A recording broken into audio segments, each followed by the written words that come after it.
Hello, everyone. A very good evening to all of you, and welcome to the channel. जैसा कि अभी recently 28 अगस्त को lower PCS का mains examination conduct हुआ, तो आशा है आप सभी का एग्ज़ाम अच्छा हुआ होगा। तो इस वीडियो में बायलिंगुअल तरीके से हम डिस्कस करेंगे कि क्या क्वेश्चंस आए थे और उनका सोर्स क्या था। Okay, so let's start with paper number 1, that is general studies.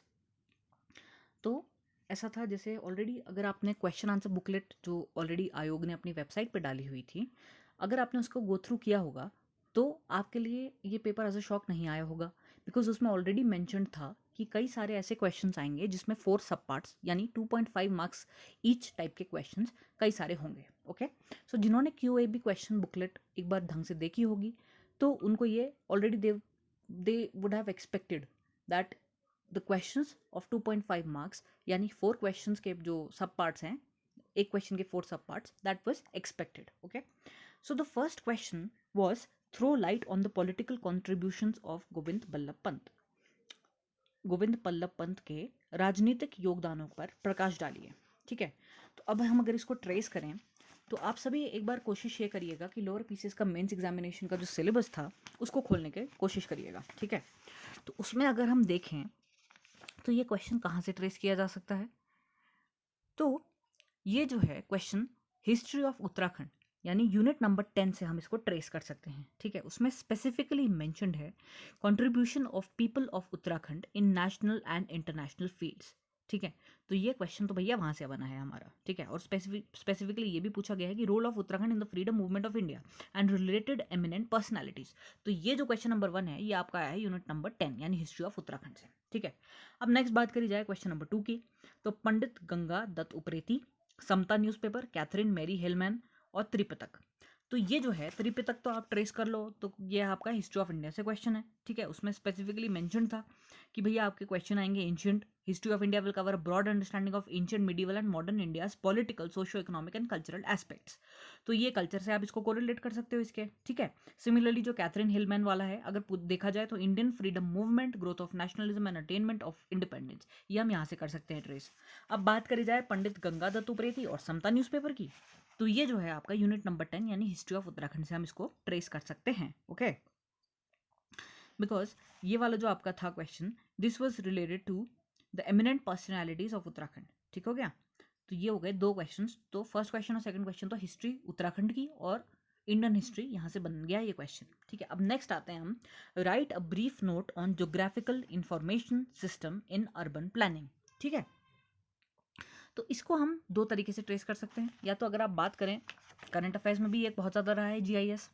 ठीक है, तो ये तो या तो कह सकते हैं कि करंट इवेंट्स जो हैं उससे कोरिलेट कर लेगा, यूनिट 1 से क्वेश्चन पूछा गया है, या फिर अगर देखा जाए geography of India and demography में भी ये क्वेश्चन वहाँ से भी बन सकता है, यानी आप उसको कोरिलेट कर सकते हैं कि ठीक है भैया ये यहाँ से पूछा गया होगा, या साइंस एंड टेक्नोलॉजी से भी। तो एक क्या किया है आयोग ने, देखिए कितना बढ़िया तरीके से क्वेश्चन फ्रेम किया है कि इस क्वेश्चन को आप ट्रेस करने के लिए 3 यूनिट्स का यूज़ कर सकते हैं। ज्योग्राफी भी आ गई इसमें, करंट इवेंट्स भी आ गए और साइंस एंड टेक्नोलॉजी भी आ गया, लेटेस्ट जो साइंस एंड टेक्नोलॉजी में डेवलपमेंट्स हुए हैं। देखिए यूनिट नंबर 7 में स्पेसिफिकली लिखा हुआ था कि question will be based on candidates awareness in the field of science and technology, the developments in the field of science and technology. ठीक है, उसमें स्पेस टेक्नोलॉजी भी था, इलेक्ट्रॉनिक मीडिया भी था, इंफॉर्मेशन टेक्नोलॉजी भी था। तो ये तो भैया वहां से ट्रेस हो सकता है क्वेश्चन।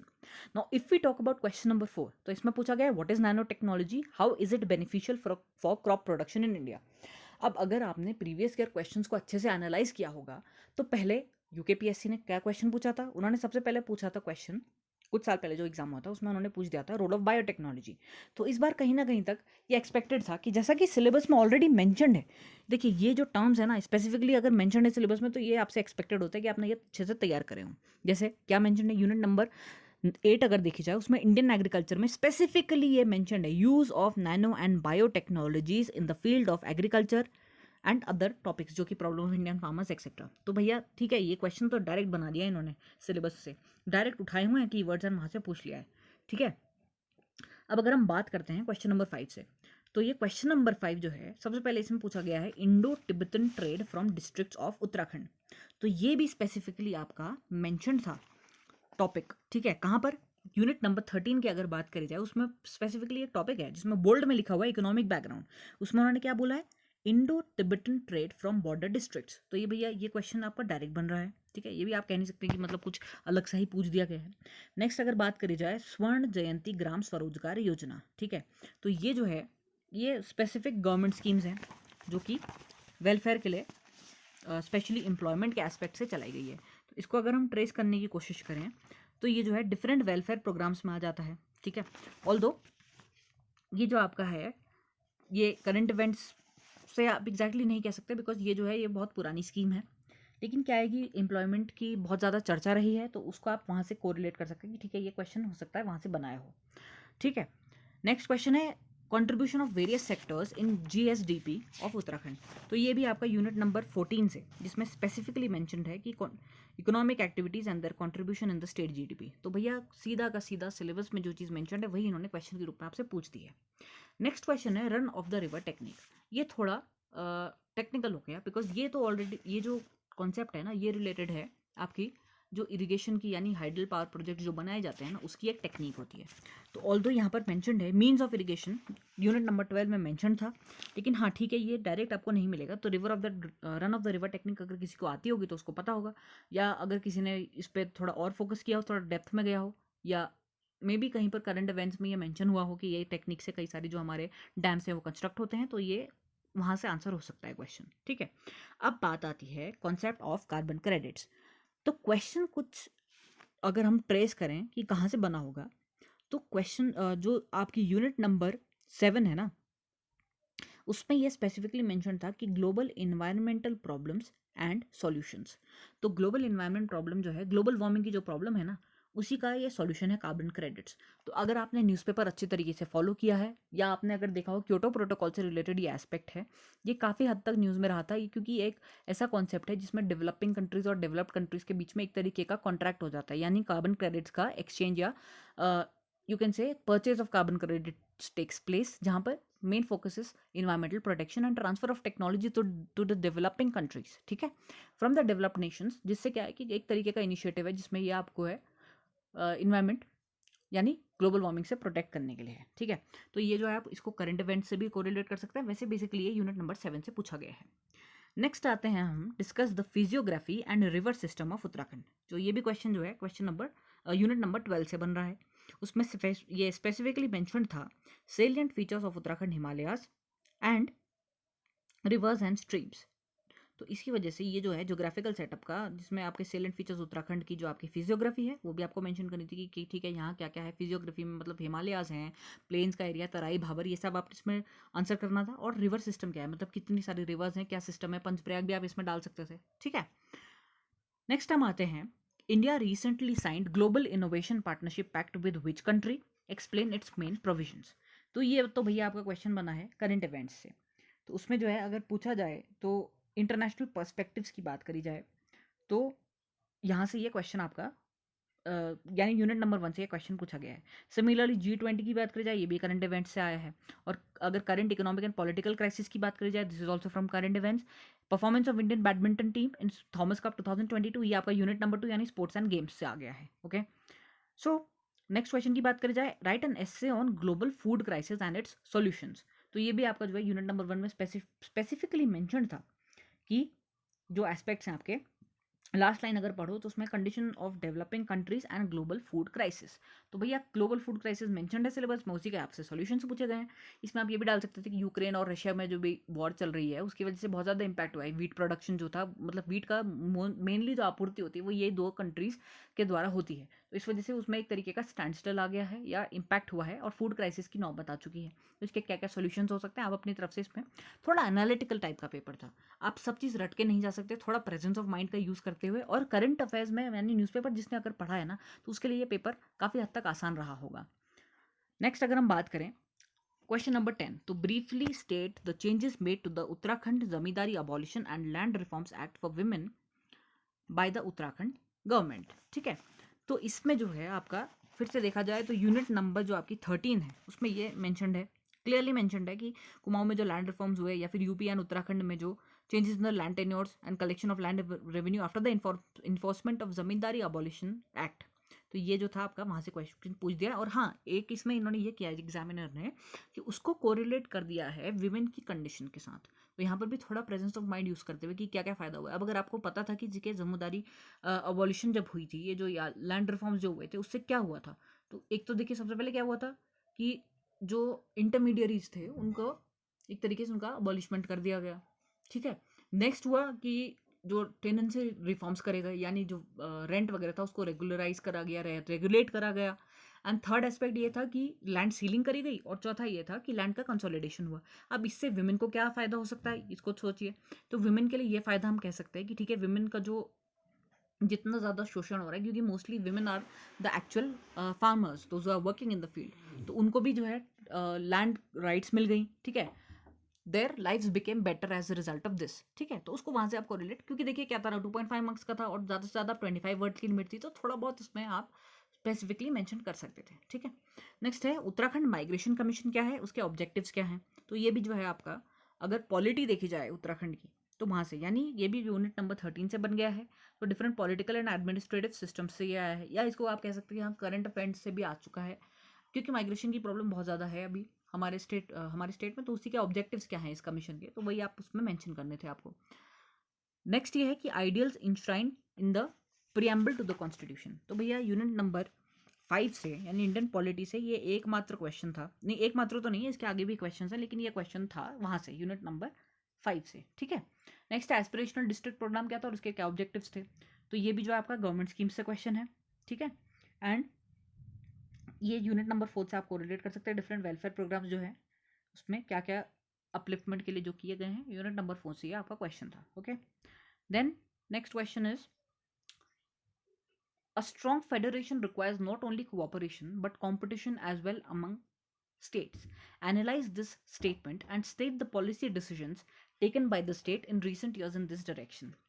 तो यहाँ पर क्या है कि cooperative federalism and competitive federalism दोनों की रिक्वायरमेंट को, यानी दोनों के लिए क्या क्या, ये दोनों ही ज़रूरी हैं, इसको आपको you have to substantiate this statement, okay. And secondly you also had to mention some policies taken by the centre जो इन दोनों के डायरेक्शन में थी। तो इसमें आप क्या क्या मेंशन कर सकते थे, पहले तो आप बता सकते थे कि कोऑपरेटिव फेडरलिज्म और जो आपका कॉम्पिटिटिव फेडरलिज्म है वो होता क्या है।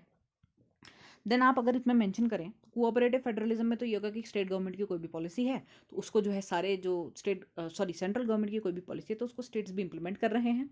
सेकेंडली, जैसे one nation one ration card, जो माइग्रेशन के टाइम, ये जो कोविड के टाइम पे जो हमारे प्रॉब्लम्स हुई थी, because the migrants they were not able to get the food from the PDS shops, ठीक है। तो उस पर क्या हुआ था, one nation one ration card की बात हुई थी, यहाँ पर कोऑपरेशन हुआ था डिफरेंट स्टेट्स के बीच में कि एक भी कहीं का भी राशन कार्ड है तो आप किसी भी स्टेट में जाकर के आपको जो आप खाद्य सामान है उसकी आपूर्ति कर सकते हैं, ठीक है। तो आप ये भी मेंशन कर सकते थे उसमें। देन सेकंड एस्पेक्ट अगर पूछा जाए कि कंपटीशन में क्या है, तो उसमें देखिए नीति आयोग की जो इनोवेशन इंडेक्स है या स्वच्छ भारत सर्वेक्षण है, तो उसमें हर स्टेट का या हर एक स्पेसिफिक यूनिट टेरिटरीज की रैंक निकलती है और उसके बेसिस पे कहा जाता है कि ठीक है इन्होंने जो है बेस्ट परफॉर्म किया या इन्होंने वर्स्ट परफॉर्म किया। अब इस तरीके से अगर कंपटीशन होगा तो हर स्टेट या हर एक स्पेसिफिक डिस्ट्रिक्ट चाहेगा कि मैं बेस्ट परफॉर्म करूं, तो इसी तरीके से ये जो कंपटीशन की भावना है उसमें सभी का एक तरीके से उत्थान होगा। तो यही चीज़ आपको यहाँ पर मेंशन करनी थी, ठीक है। तो ये काफ़ी अच्छा क्वेश्चन बनाया गया है। प्रेजेंस ऑफ माइंड चेक करते हुए रट करके कोई नहीं कर सकता था, प्रेजेंस ऑफ माइंड करो यूज़, जितना पढ़ा है उसको किस तरीके से आप पेपर में लिख पाओ, या जितना भी करंट अफेयर्स में आपने जो रीड किया है तो उसको आप कितना अच्छी तरीके से वहाँ पर पेपर में प्रेजेंट कर पाते हैं, that is what this question was all about, okay. Now let's discuss this the next question. तो ये है व्हाट इज सीपीयू, और उसके मेन कंपोनेंट्स में एक ब्लॉक डायग्राम बनाना था। अब वैसे ये हो सकता है ये क्वेश्चन हो रहा है, बट मुझे ऐसा लगता है कि इन्होंने क्या किया है ना, जो इन्होंने क्वेश्चंस पूछे हैं 2.5 मार्क्स के, जैसे अगर श्रीलंका वाले क्वेश्चन को देख लें या अगर हम देख लें प्रियम्बल वाले क्वेश्चन को देख लें, तो इस तरीके के छोटे छोटे जो क्वेश्चन थे उसमें तो आपके पास बहुत ज़्यादा कंटेंट था, तो उन्होंने क्या कर दिया, एक 2.5 मार्क्स का दे दिया। और ये वाला जो क्वेश्चन है ना सीपीओ वाला, तो ये इन्होंने दे दिया 100 वर्ड्स का। अब इसमें जो है ब्लॉक डायग्राम बना वगैरह बना करके भी उतना ज़्यादा कंटेंट नहीं था, बट ठीक है अगर कुछ एक्स्ट्रा ऐड कर पाओ इन्फॉर्मेशन तो वेल एंड गुड। बट ये मुझे ऐसा लगता है कि 2.5 के लायक था ये क्वेश्चन, और जो वाला क्वेश्चन था श्रीलंका वाला वो शायद इनको 100 वर्ड्स में देना चाहिए। बट ठीक है, एग्जामिनर ने कुछ सोच समझ के क्वेश्चन पेपर बनाया होगा। This is just my perspective, just my view point, ठीक है। अब नेक्स्ट है कि failure of the community development programme. अच्छा हाँ, तो ये जो सीपीओ वाला क्वेश्चन है ये कहाँ से पूछा गया, तो ये यूनिट नंबर किससे आया आपका, ये यूनिट नंबर आया आपका 9 से। उसमें था कि basic knowledge of computer and cyber crimes, ठीक है। तो और हाँ, ये जो फेडरेशन वाला क्वेश्चन था, ये यूनिटी यानी पॉलिटी यानी यूनिट नंबर 4 और 5 को अगर हम कंबाइन कर लें तो ये वहाँ से है। फिर अगर बात करी जाए कि ये failure of community development programme और paved way for the Panchayati Raj system in India, briefly explain this statement and highlight the principal gains of Panchayati Raj system in India। तो ये भी क्वेश्चन नंबर 5 यानी यूनिट नंबर 5 से बन रहा है ये क्वेश्चन। इसमें भी देखिए स्पेसिफिकली मेंशन था कम्युनिटी डेवलपमेंट और पंचायती राज, उन दोनों को कोरिलेट कर दिया। इस बार तो मैं बताऊँ, जिसने भी ये क्वेश्चन पेपर बनाया ना, काफ़ी अच्छे तरीके से और कई सारी यूनिट्स को कोरिलेट करके बनाया, बहुत बढ़िया क्वेश्चन पेपर बना है। जैसा कि एक एडमिनिस्ट्रेटिव पोस्ट के लिए आप अपियर कर रहे हैं, कॉम्पीट कर रहे हैं, तो उसके हिसाब से बहुत बढ़िया पेपर बनाया गया है। ऑलमोस्ट सारी यूनिट्स को इसमें समायोजित करने की कोशिश करी गई है। ऑल्दो जैसे हिस्ट्री वगैरह उससे कम क्वेश्चंस पूछे गए, लेकिन फिर भी ऐसा है, कह सकते हैं कि कोई भी यूनिट ऐसी नहीं है जिसको पूरी तरह से कंप्लीटली छोड़ दिया हो। सब यूनिट्स में से कोई ना कोई क्वेश्चन डेफिनेटली आपसे पूछे गए हैं, सबको कवर करने की कोशिश करी गई है। अच्छा, नेक्स्ट क्वेश्चन है major challenges in the implementation of right to education act. तो भैया ये भी आपका राइट टू एजुकेशन जो है स्पेसिफिकली मेंशन था आपका कहाँ पर, ये था आपका मेंशनड यूनिट नंबर 4 में, जिसमें राइट टू एजुकेशन मेंशन था। अब इससे उन्होंने एक स्टेप अहेड जा करके पूछ लिया कि इसको मेजर चैलेंजेस क्या हैं और उसको ओवरकम कैसे करोगे। तो भैया सोचो और लिखो।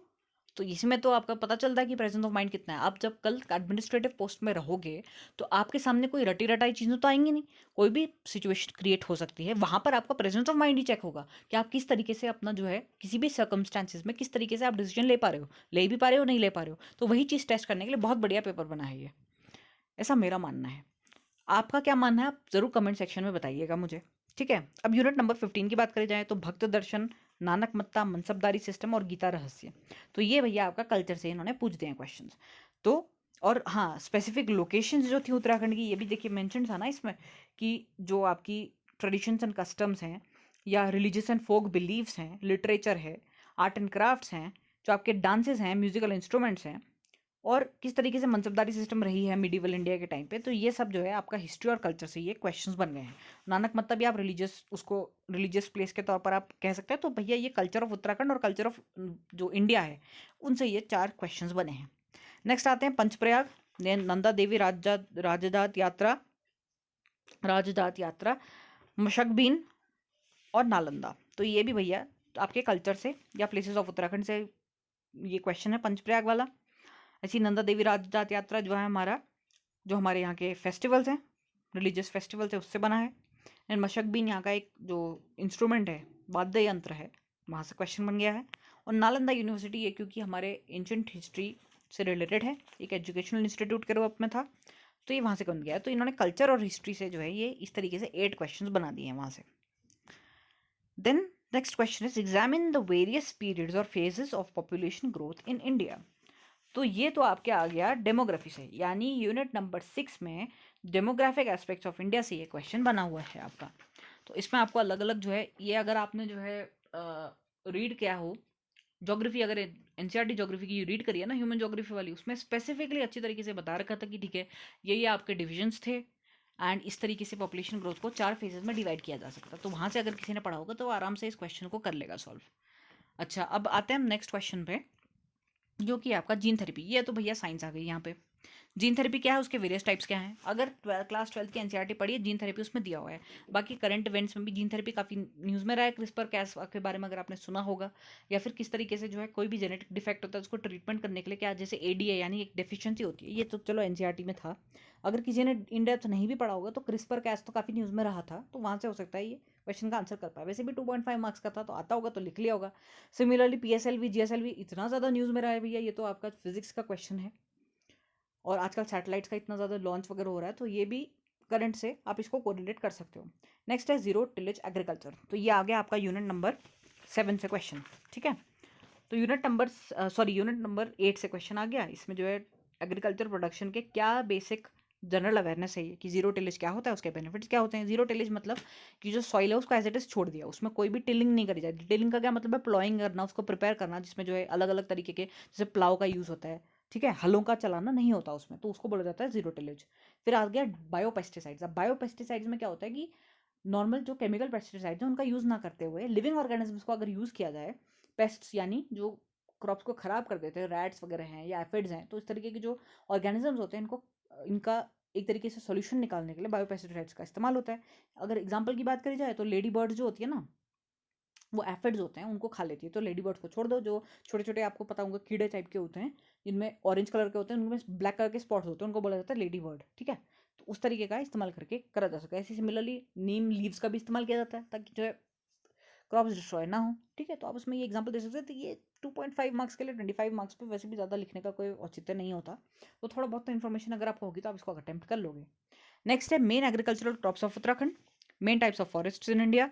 टूरिज्म से आप क्या अंडरस्टैंड करते हैं? 6 टूरिस्ट हेल्थ सेंटर्स की बात के बारे में बताइए, उनके कैरेक्टरिस्टिक्स के बारे में बताइए, और importance of coal as energy resource, और कुछ ऐसे कोल प्रोड्यूसिंग कंट्रीज के नाम। तो ये जो सब आया है ना, इसमें जोग्राफी ऑफ उत्तराखंड भी इन्वॉल्व है, जोग्राफी ऑफ द वर्ल्ड भी इन्वॉल्व है। ठीक है, तो एग्रीकल्चरल क्रॉप्स ऑफ उत्तराखंड की अगर मैं बात करूँ तो ये तो स्पेसिफिकली इन्होंने सिलेबस से क्वेश्चन उठा लिया है। तो इन्होंने क्या पूछा था कि जो आपके एग्रीकल्चर से रिलेटेड जो यानी यूनिट नंबर 14 से क्वेश्चन पूछा हुआ है इन्होंने, इकोनॉमिक्स से भी कोरिलेट कर सकते हैं इसको। इसी तरीके से मेन टाइप ऑफ फॉरेस्ट ये जो है ये आपका यूनिट नंबर 12 में भी मैंशनड है। ठीक है, और सिमिलरली जो आपका ये वाला टूरिज्म वाला जो क्वेश्चन है, तो ये आपका इकोनॉमिक्स ऑफ उत्तराखंड में मेंशन था। ये स्पेसिफिकली टूरिज्म देखो मेंशनड है सिलेबस में। इसमें क्या लिखा है यूनिट नंबर 14 में कि human resources education system of the state sorry, important educational institutions, forest, water, herbs, agriculture, animals, hydroelectricity, minerals, tourism, industries, small and village, and the position of utilization of resources।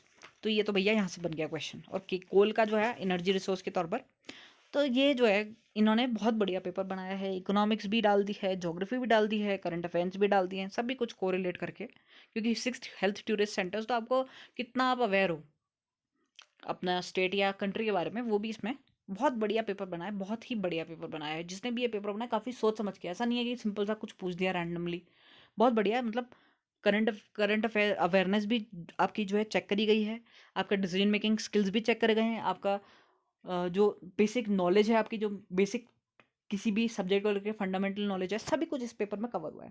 Then question number 20 तो काफ़ी easy था, simple सा question है कि difference दिया हुआ है education और ट्रैवल के बीच में, 4000 था, तो टोटल इनकम पूछी गई है। तो ऑन द होल अगर मैं इसको एनालाइज करूँ तो मुझे ऐसा लगता है कि अगर आपने जो है, अगर आपके कॉन्सेप्ट्स क्लियर हैं, बेसिक कॉन्सेप्ट्स क्लियर हैं, अगर आपने अच्छी तरीके से करंट अफेयर्स में के लिए न्यूज़पेपर अगर आपने फॉलो किया है, तो काफ़ी बढ़िया पेपर रहा है। ऑल दो मॉडरेट कहा जा सकता है, बिकॉज कई सारे ऐसे क्वेश्चंस थे जिनमें जो है डिसीजन मेकिंग स्किल्स भी आपके टेस्ट हो रहे हैं। तो बहुत on the whole I found this paper very good. बाकी देखते हैं मार्किंग वगैरह कैसी होती है, और जिनका भी पेपर था तो बढ़िया ही हुआ होगा सबका। अब ऐसा है, दूसरा पेपर तो आया था हिंदी का, तो अगर आप चाहते हो कि मैं उसको भी डिस्कस करूं तो आप प्लीज़ कमेंट सेक्शन में मुझे बताइएगा। अदरवाइज़ अगर मैं उसको समरी उसकी दूं तो मुझे ऐसा लगा कि सेकंड पेपर सभी का अच्छा गया है, जितने भी लोगों से मेरी बात हुई। सेकंड पेपर ईजी भी लगा कई लोगों को as compare to the first paper. उसमें काफ़ी अच्छे ऐसे टॉपिक्स थे, कई सारे लोगों ने जो उसमें डिज़ास्टर या इन्वायरमेंट पे लिखा है, मोस्टली इन 2 टॉपिक्स पे क्वेश्चंस उन्होंने लिखे हैं स्टूडेंट्स ने। सेकंड क्वेश्चन जो था अपठित गद्यांश वाला, वो भी सब लोगों को अच्छा ही लगा, ट्रांसलेशंस भी सबको ईजी ही लगी, एंड फाइनली परिपत्र जो था वो भी कई लोगों का बढ़िया हुआ है। तो उसमें अगर आप चाहते हो इन डेप्थ एनालिसिस तो वो भी कर लेंगे, आप मुझे कमेंट सेक्शन में बताना। और जहाँ तक बात है कि अब आगे क्या करा जाए, तो देखो पेपर तो हो गया, अपना बेस्ट आपने दिया होगा, ऑब्वियसली जितना आपने वहाँ पर परफॉर्म कर सकते थे सब कर दिया है। अब वो हो गया आपका लॉक। ठीक है, अब जाके ना तो आप उसमें चेंजेस कर सकते हो, और सोच विचार करके कोई फ़ायदा नहीं है। जब भी रिजल्ट आना होगा अपने टाइम से आ जाएगा, और अगर आपका हो गया तो बहुत बढ़िया बात है, नहीं हुआ तो हो सकता है कुछ कुछ ना कुछ कमी रह गई होगी, कोई क्वेश्चन छूट गया होगा, या बाकी लोगों ने आपसे बेटर परफॉर्म किया होगा। तो ऐसी परिस्थिति में सिर्फ और सिर्फ एक चीज़ हम लोग कर सकते हैं, वही है कि आगे वाले जो एग्जाम्स आने वाले हैं उसकी प्रिपरेशन पर पूरा का पूरा जोर लगाओ। देखो कल पेपर हुआ था, आज का पूरा दिन तो मैंने रेस्ट किया, मैंने कहा चलो ठीक है भैया, पेपर हो गया है तो थोड़ा रेस्ट तो चाहिए होता है सभी को। तो इसी तरीके से आप भी 1 या 2 दिन का रेस्ट ले लो, फिर उसके बाद चाहो तो नेक्स्ट डे या नेक्स्ट मंथ की फर्स्ट से आप शुरू कर लो प्रिपरेशन। आपका अपर पीसीएस का भी आ रहा है, एफआरओ का भी आ रहा है, या अरे हाँ एफआरओ के तो भैया एडमिट कार्ड्स भी आ चुके हैं, तो जिन लोगों का एग्जाम है ना वो उसमें लग जाओ अभी से, क्योंकि कोई भी एग्जाम को लाइटली नहीं लेना चाहिए। अब देखो लोअर पीसीएस में सब लोगों को लग रहा था कि जो है गवर्नमेंट स्कीम्स आएंगी या नहीं आएंगी, तो काफ़ी कम गवर्नमेंट स्कीम्स आई हैं अगर आपने देखा। तो अगर सिलेबस को अच्छे से कवर करके जाओगे तो किसी एक स्पेसिफिक पोर्शन पे इतना जोर नहीं दिया गया है, सभी पोर्शंस इक्वली कवर करने की कोशिश करी गई है, और मोस्टली करंट इवेंट्स पे ज़्यादा जोर दिया गया है। तो इसी हिसाब से जो आपका एफआरओ का एग्जाम है, या आपका अपर बीसीएस का एग्जाम है, या कोई भी और एग्जाम है, तो उसके सिलेबस को अच्छी तरीके से एक बार देख लो, क्योंकि वहीं से क्वेश्चंस आ रहे हैं। और बहुत बढ़िया लेवल बन रहा है क्वेश्चंस को, तो ऐसे लाइटली मत लेना किसी भी चीज़ को, ठीक है। तो अपना जो है मेहनत जारी रखो, और आने वाले टाइम में और ज़्यादा वैकेंसीज आएंगी, तो उसके लिए भी जो है अपना just stay tuned to the channel, so that कोई भी लेटेस्ट नोटिफिकेशन हो, I will share it on the channel, and आप उसमें टाइम से अप्लाई कर लो, अपना बेस्ट दो, बाकी सब ईश्वर पे छोड़ दो, क्योंकि ईश्वर जो है ना वो आपका मार्ग प्रशस्त करेंगे। आप बस उन पर पूरी तरीके से न्यौछावर हो जाओ, क्योंकि उनकी मर्जी के बिना तो भैया पत्ता भी नहीं हिलता है। तो इसीलिए उनकी मर्जी होगी, उनकी इच्छा होगी, तो डेफिनेटली आपके रास्ते खुलेंगे, जहाँ भी आपको जाना होगा, जहाँ आपकी डेस्टिनी में लिखा होगा वो आपको डेफिनेटली आप वहाँ पहुँचोगे। लेकिन डेस्टिनी पे ही पूरी तरह से डिपेंड नहीं होना है। We have to give in our best, we have to perform the best, ठीक है। और परफॉर्मेंस बेस्ट कैसे होगी, जब मेहनत करोगे। So hard work is the key to success. So that's it for today. And in this video, we've discussed a lot of things. And hopefully, this video would have been useful for those who had not appeared in the examination and those who have their upcoming examinations. So, just one message from my side to all of you, that give in your best, focus on the syllabus, and don't leave out any particular portion, because the examiners now, they are trying to cover each and every aspect, and in fact they are correlating between units. So try to give in your best, and just focus on the syllabus, and keep on revising whatever you've learned till now, and also keep on reading the newspapers. That has become a very important part of your preparation journey. So that's it for today. We'll meet in the next video. Till then, bye bye and take care. And always remember, whatever exam you're preparing for, you can do it. Okay, then, bye, good night, and take care.